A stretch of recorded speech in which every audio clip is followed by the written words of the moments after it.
I'm telling you, there was a stack of like applications of credit card details of the receipts like this thick. And he just goes, whoo, and literally these things go everywhere, all over the bed in the room, in the hotel room. And I start adding up the money. I'm like, how much like did we make, man? Like how much money did we actually do? And I look at him and he says, "Hi, my name is Vince Reed."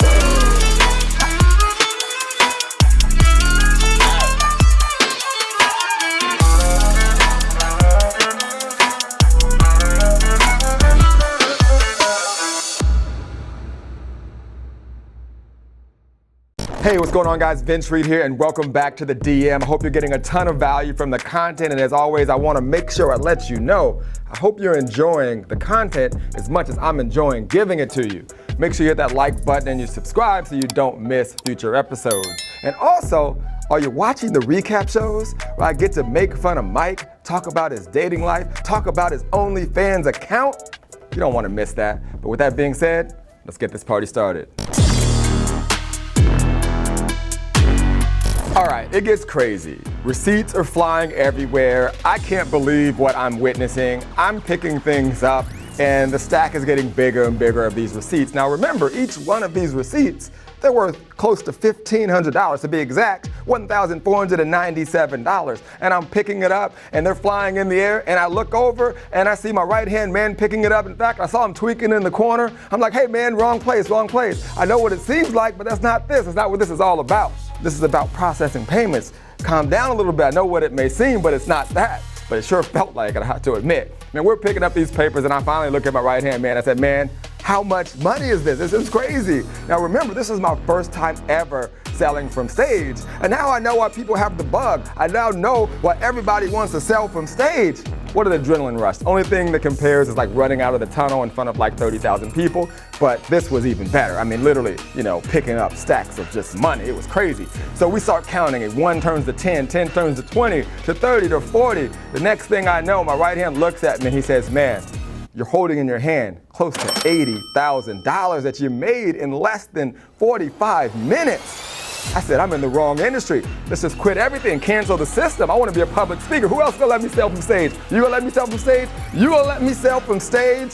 It was addicting, man. That's all I can say. So anyways, we're going crazy. We're excited. We're in Florida. We're processing payments. And it's like, cha-ching, $1,500, cha-ching, $1,500. And like, they're hitting me up. They're like, hey man, you got to get down here. The VIP party is starting right now. Okay, the people are asking about you. Okay, they have more questions about all this stuff that you're gonna be giving them. Get down to the VIP party. And I said, hold on, man, I got more payments that I gotta process. Patience, good things come to those who wait. So anyways, I kept processing more payments, and then me and my right-hand man, we're jumping up and down again. I looked to the right, he was tweaking again. I said, stop it. And he kept processing more payments. And the next thing I know, literally, I'm looking at my bank account, and there's over $80,000, or right there, close to it. And it was an amazing, amazing time. So we finally make our way down to the VIP party, and it's crazy. And it seems like everyone there had purchased this product. And guess what? Even the lady that was following me around in the hallway purchased the product. And I said, I knew I should have kept being nice to that lady. I knew that I made the right decision. You see, you never know.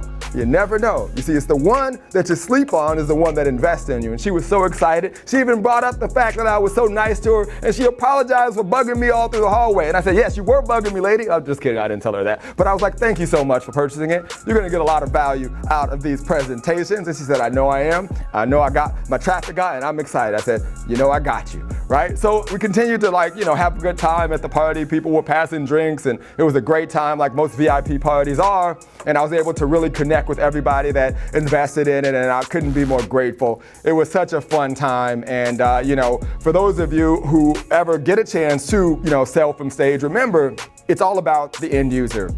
I remember I put all of my attention and my focus on making sure that they got value, that, that they could leave that presentation with strategies that they could implement even if they didn't invest in it. And that's what everyone kept saying. And they were like, man, I got so much information and things that I could use from you talking, for that 45 minutes that I had to invest to learn these other strategies. And, I just kept that as a mental note to always give value first. And usually it starts to pay off for you in the long run. And it's proven that time and time again, as I'm sure you've seen throughout all these episodes. So the night's coming to an end, at least the VIP party's coming to an end, and I look to my right-hand man, and we're in Florida, and he's like, hey, you want to get out? Want to have a little bit of fun? Right-hand man and I, we're driving around Florida looking for spots. Guy pulls up to this club. It's so many people there, and now I'm nervous because I don't have Mr. X to part the Red Sea and let me right in the spot. But I remembered someone told me, they say, hey, you have to act like you've been there before. You have to act like you belong. So I just walked right up to the front, and I said, hey, how much for a table?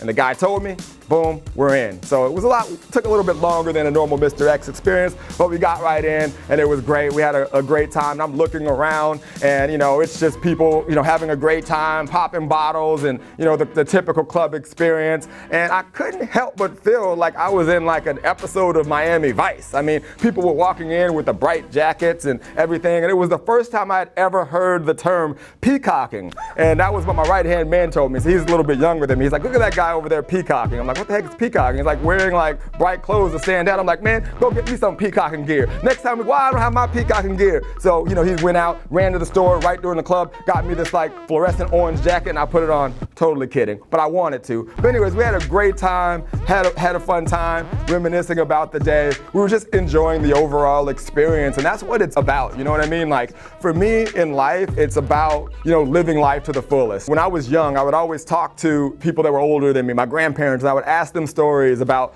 how fast is life? Like, do you remember being in your 20s and like tell me like these experiences? And they would always say, yeah, I remember it like yesterday. Enjoy your life, live life to the fullest, take chances, take risk. You don't want to be, on your deathbed and look up and, wish that you would have done something that you could have done. Both of all of my grandparents have passed away, and I remember those conversations. And, I'm just really fortunate and blessed that every single day, including right now, sharing this information with you, I can honestly say, that I'm living life to the fullest. And I hope that you're taking this information and you do the same. So we wake up the next day and we look at each other like that was a fun night out. But we have to go back to California later that day, but the event was going on. So we went to a few sessions, got some more value, and I remember the whole time in the back I was taking notes, really trying to get my thoughts together on how I was going to deliver the content and how I was going to give everyone that invested in the product, the best experience possible. So the day goes on, we get value. I thank my buddy who, let me speak at that event, basically giving me the opportunity, and it was cool. And then I was back off on an airplane, going back to Cali. So we get to California, and it's time to get to work. The system is running on all cylinders. It's popping sales left and right. And, I immediately love to deliver content that people invest in as fast as possible. Just note to self, if you ever sell anything, the faster you can deliver it, the more valuable it is. So I said, okay, let's contact them immediately. And we're gonna do this first webinar like next week, right? And in fact, we're gonna try to knock out 2 a week. So instead of this taking 2 weeks, okay, let's get this done in like 4.5 weeks so we can get all of these, webinars done and teach these individuals this information. And then I got this kind of crazy idea. And I'm like, okay, you're calling everyone that's buying this Twitter product and you're getting them on the phone and you're offering them our continuity program, giving them access to other products and services. And then I'm doing this webinar each and every week and I'm giving them the ability to partner with us and promote our products and services. I said, what if I took these presentations that I'm going to be doing, these 10 different traffic strategies, and I turned them into 10 different courses, right? That I could then put into my system, and now I could essentially enlarge the suite of products that people in our program were getting, and he thought that was a great idea. So I knew in order to make this work that these webinars had to be above and beyond what I was actually expecting to provide. Now, as always, I was going to give them value, but now I had to take it up a notch because what I was going to do is turn these individual webinars into courses. So just a note to self, here's a really, really cool way for you to create a lot of products extremely fast. So what I did was I took the first presentation that I was going to teach in terms of the first webinar, and I created slide presentations.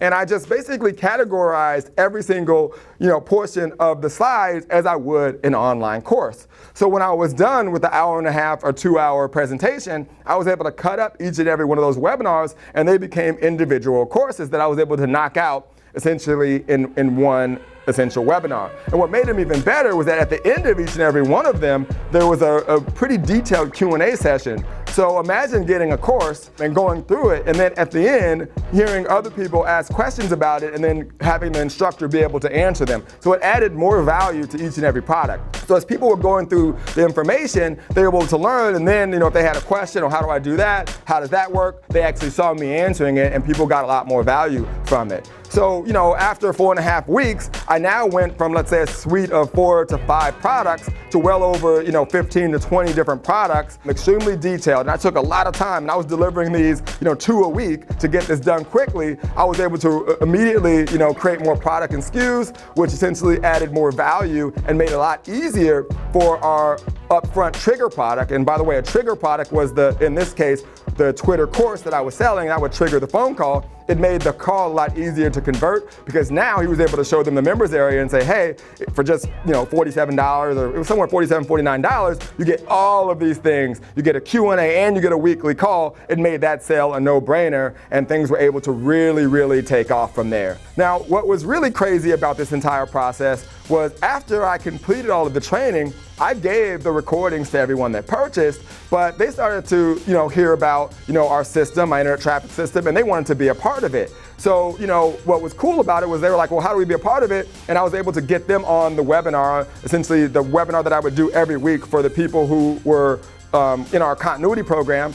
In terms of what I would do on that webinar is offer them the ability to partner with us. So everybody that bought in Florida, I put them on that same webinar, and all of them became partners, which drove the revenue up another, couple $100,000. So I stepped back for a second and I realized that 45-minute, that 1-hour presentation wasn't just worth the $79,000 or $80,000 that I made at that event. It actually was worth over $250,000 if you combine the fact that all of those individuals decided to become partners with me and, continue to learn and then promote the products and services that I have to offer to other people. And I'm not even counting that. A lot of them went on to make multiple 6 figures with our system, which again drove additional revenue. So that one talk in Florida, if I really were to do the numbers and, be honest with you, could be worth well over $500,000, if not $1 million. That one talk. What was crazy about all these webinars that I was doing was the creativity of the advertising strategies that I was sharing. You see, at the time, most people would just think about your typical ways of advertising. Google ads and, in this time, social media ads were just starting to pop out. But people weren't aware of some of the creative ways to actually generate more traffic and leads. One way, for example, in terms of a webinar that I taught people was how to actually, set up ads at car washes. So if you've ever been to a car wash, a lot of times there's this little almost like billboard with different businesses, and you can grab a card. Well, if you purchase an entire section of one of those billboards, you can advertise your business, and then when people grab the card, I taught them to just have the URL to their website and treat one side of the card almost like a CTA. So for example, want more leads for your business, visit this website. So you have this picture on the billboard. It's like, build your business with online lead generation. They grab the card and there's a CTA with a website. Then people would, go to your website and you would generate leads from there. That would be an example. Another unique strategy I remember in one of the presentations was how to contact movie theaters and get on the pre-roll ad. So for example, if you show up early to a movie, I'm sure you look at the screen when it starts and it's still lit up in the theater, it's not dark yet, you'll see like little areas where you can actually advertise on that space. Not sure if that's still around today, but there's theaters in pretty much every city of every state that I know of. Imagine advertising in that space. People are sitting down for a theater with the right CTA. You could drive traffic to a URL, capture leads. That's just 2 of many that I was teaching people, and all of these were getting turned into courses that people could use for their business. So you can see why it was so easy for this thing to sell, because they were getting information that no one else was sharing with them. So the company's starting to blow up and things are crazy, and people are starting to take note. And I remember I got this package in the mail, and it was from a company that I had never really heard of. And it sat on my desk for a few days, and then finally I decided to open it, and it was this sales letter. It was this letter, and it was talking about how there was going to be this massive launch. Essentially, they wanted me to help promote it, and all of the prizes that were going to essentially be at stake for this launch. And you know me, I love me a good affiliate launch, but I have to admit, I was a little worn out because if you've watched any of the earlier episodes, you know affiliate launches can take a lot out of you. But I remember thinking to myself, this would be, a good chance for me to kind of put myself out there again and just see where I stand amongst some of the better marketers out there. So I kind of put the package to the side and I just kind of, left it as a mental note and I just kept working. And then I remember I got another message and I'm like, is that who I think it is? Is that Russell Brunson messaging me?